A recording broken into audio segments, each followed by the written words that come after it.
नमस्कार, हम बात कर रहे थे पशु प्रतीक चिन्हों की और नक्षत्रों की, कि जो नक्षत्र हैं 27 नक्षत्र, उनको पशुओं के प्रतीक चिन्ह भी प्राप्त हैं, जो कि जातक के ऊपर बहुत प्रभावित करते हैं, बहुत अच्छा असर डालते हैं या बुरा असर डालते हैं। मतलब कहने का मतलब ये है कि जो जैसा जानवर होगा, जो जैसा पशु होगा, उसके जो गुण होंगे, उसकी जो ख़ासियत होगी, वो उन नक्षत्र में जन्म लेने वालों पे भी आएगी। तो हम बात कर चुके थे घोड़े की, हाथी की, बकरी की, अब हम बात करते हैं साँप की। तो जो साँप है, वो कौन से नक्षत्र को मिले हैं? तो जो नर साँप है वो रोहिणी नक्षत्र है और जो मादा साँप है नागिन वो है मृगशिरा। तो जो साँप की प्रवृत्तियाँ हैं, वो इन लोगों में आएगी। साँप मतलब साँप कैसा होता है? आप देखिए कि साँप को धन बहुत अच्छा लगता है, धन पे वो हमेशा कुंडली मार के बैठा रहेगा। साँप को एकांत बहुत पसंद है। उसके अंदर सुनने की और जो कंपन होते हैं, पृथ्वी पे जो हलचल होती है, वो उसे बहुत जल्दी महसूस हो जाती है, क्योंकि वो ज़मीन पे रेंग के चलता है, ज़मीन से बहुत ही ज़्यादा जुड़ा हुआ है वो। तो उसको हर एक चीज़ जो वाइब्रेशन है, वो उसे फ़ील कर लेता है। तो मतलब सतर्कता उसमें बहुत ज़्यादा है। तो जो ये इस प्रकार के जो गुण हैं, वो इन नक्षत्र वालों में आएँगे।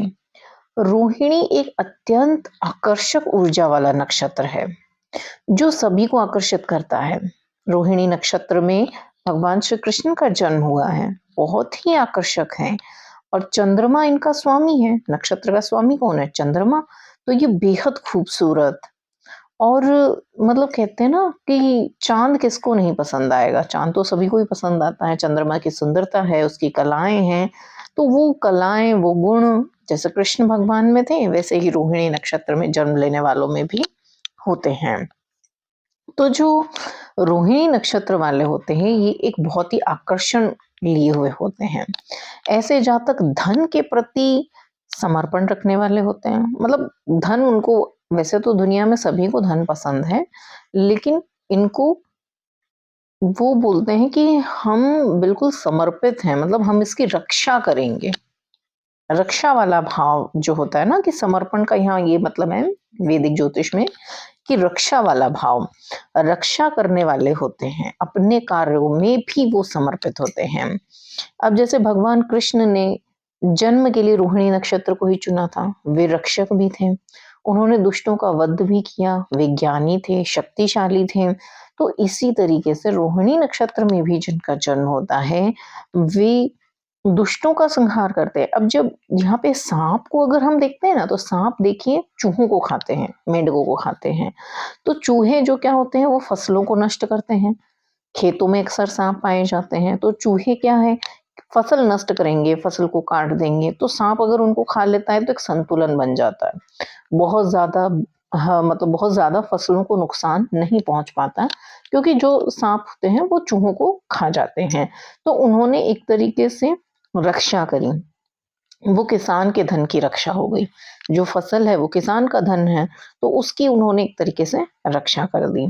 तो इन नक्षत्र के जातकों में भी साँपों वाले गुण आते हैं। ये रक्षा भी करते हैं, लेकिन ज़रूरत पड़े तो साँप नॉर्मली किसी को काटता नहीं है, लेकिन अगर उस पे कोई वार करेगा, तो छोड़ने वाला भी नहीं है। उसमें ज़हर रहता है, तो वो थोड़ा-सा भी सामने वाले के लिए पर्याप्त है। तो ये शक्ति संपन्न होते हैं, ज्ञानी हैं, रहस्यमयी हैं, परिस्थितियों के अनुसार बदलाव कर लेने वाले हैं। मतलब अगर मान लो कि कोई बहुत ही संकरी जगह है, छोटी जगह है, तो वहाँ से भी ये लोग निकल जाएँगे। फिर ये रक्षक हैं, एकांत प्रिय हैं, इनकी शत्रुता नेवले से होती है। अब साँपों की शत्रुता किससे है? नेवले से। तो जो देखिए रोहिणी नक्षत्र और मृगशिरा नक्षत्र है, मृगशिरा मंगल का नक्षत्र है। तो इन नक्षत्र वाले अब जैसे जो मृगशिरा नक्षत्र में जो जातक जन्मे हैं, उनमें एक तो साँप के गुण भी आएँगे, एक मंगल के गुण भी आएँगे। मतलब उनमें ज़हर भी होगा, एनर्जी भी होगी। शक्तिशाली भी होंगे, पलटवार करने वाले भी होंगे, रक्षा करने वाले भी होंगे, लेकिन ऊर्जावान भी होंगे वो। तो इस तरीके से जो रोहिणी और मृगशिरा के जो जातक होंगे, ये नर और मादा हैं, तो इनका आपस में आकर्षण होगा, मित्रवत व्यवहार होगा, स्नेहमयी रहेंगे ये आपस में एक दूसरे के साथ। लेकिन इनकी शत्रुता है नेवले से। तो नेवले को कौन सा नक्षत्र प्राप्त हुआ? उत्तराषाढ़ा। उत्तरा आषाढ़ा वाले लोग यदि इनके आसपास होंगे रोहिणी और मृगशिरा के, तो उनकी आपस में नहीं बनने वाली, इन जातकों में बिल्कुल आपस में बनेगी नहीं, ये साथ साथ काम नहीं कर सकते। तो फिर चाहे घर हो चाहे ऑफिस हो, वहां पे इन लोगों की आपस में नहीं बन पाएगी। अब बात करते हैं आगे, जो है पशु चिन्ह, वो है कुत्ता। अब जो नर कुत्ता है वो मूल नक्षत्र को प्राप्त है, और जो मादा कुत्ता है वो आद्रा नक्षत्र को प्राप्त है। तो मूल नक्षत्र के जो स्वामी हैं वो केतु हैं। मूल नक्षत्र के स्वामी हैं वो केतु हैं, और आद्रा नक्षत्र के हैं वो राहु है।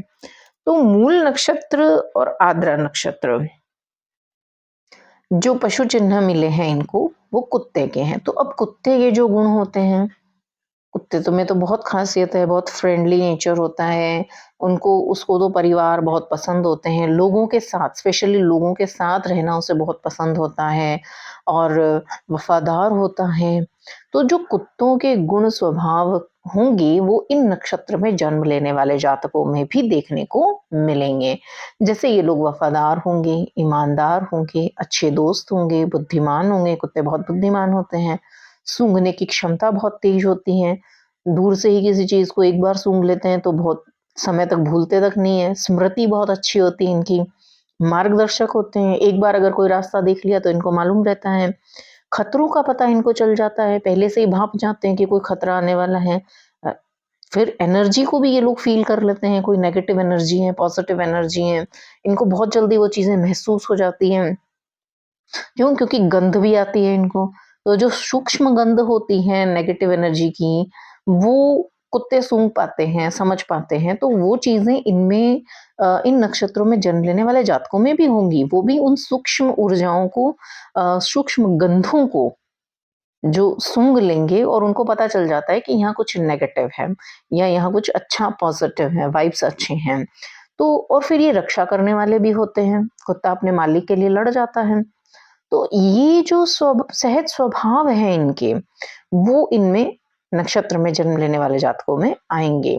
अब कुत्तों के साथ क्या है, एक छोटा सा उनका क्या है, सहज और सरल स्वभाव रहता है। उनको बस खेलना, खाना और सोना पसंद होता है। ज्यादा चालाकियां, चालबाजियां नहीं करते, इनको ये पसंद नहीं है, इसीलिए इंसानों के साथ रहना इनको ज्यादा अच्छा लगता है।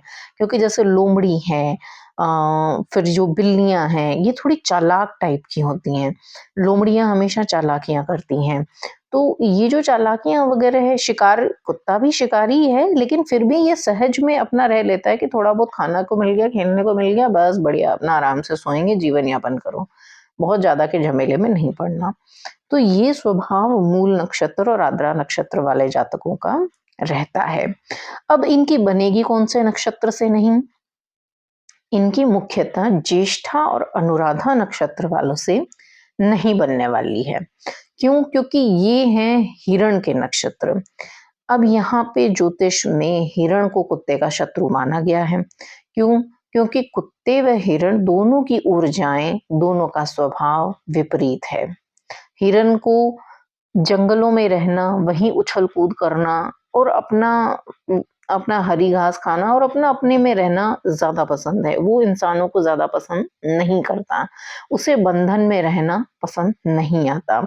ना उसमें कोई वफादारी जैसे गुण है, ना उसमें कोई ईमानदारी जैसे गुण है। हिरणों में ये सब नहीं होता, वो एक स्वतंत्र जीव है, उसे अपना आराम से अपने काम से मतलब है कि मैं अपना जंगल में मस्त रहूं, घास खाऊं, और बस उसी तरीके से अपना जीवन यापन करूं।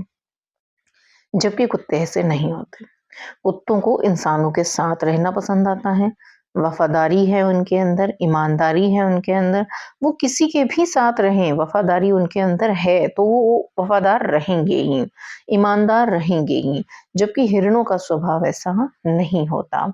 तो ये दोनों विपरीत ऊर्जाएँ होने के कारण इनकी आपस में नहीं बनेगी। अगर ये दोनों एक जगह पे रहेंगे, तो ये दोनों विपरीत हैं, बिल्कुल इनके गुण स्वभाव विपरीत हैं। एक को घर से भाग जाना पसंद होगा, तो एक बोलेगा नहीं अपन आराम से घर में बैठे हैं, कोई कोई लोड नहीं है। तो जो ऊर्जाएँ इनकी जब मैच नहीं करेगी, एक बोलेगा चलो काम करो, तो बोलेगा नहीं अपन शांति। तो ये जो विपरीत ऊर्जाओं के कारण इनकी आपस में नहीं बन पाती। तो काम-काज की जगह, ऑफ़िस वाली जगहों में या फिर घरों में, इस इन नक्षत्र वाले जो लोग आस-पास होंगे, वो एक-दूसरे के साथ बना के नहीं चल सकते, क्योंकि इनकी ऊर्जाएँ विपरीत हैं, इनके गुण स्वभाव विपरीत हैं।